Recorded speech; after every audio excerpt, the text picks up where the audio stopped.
হঠাৎ করেই রাজধানীতে কালবৈশাখী ঝড়ের হানা দেখা দিয়েছে। 26শে এপ্রিল 2026 সন্ধ্যা 5টার দিকে ভারী বৃষ্টিপাত এবং কালবৈশাখী ঝড়ে হানা দেয় রাজধানীতে। এর আগে কালবৈশাখী ঝড় ও ভারী বৃষ্টিপাতের আগাম পূর্বাভাস দিয়েছিল বাংলাদেশ আবহাওয়া অধিদপ্তর।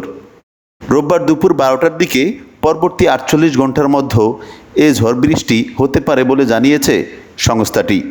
সংস্থাটির বিজ্ঞপ্তিতে বলা হয়েছে, দুপুর 12টা থেকে পরবর্তী 48 ঘন্টার মধ্যে রংপুর, ময়মনসিংহ, ঢাকা ও সিলেট বিভাগের উপর দিয়ে বিচ্ছিন্নভাবে পশ্চিম বা উত্তর পশ্চিম দিক থেকে ঘন্টায় 60 থেকে 80 কিলোমিটার তারও অধিক বেগে ঝড়ো হাওয়া সহ কালবৈশাখী ঝড় বয়ে যেতে পারে।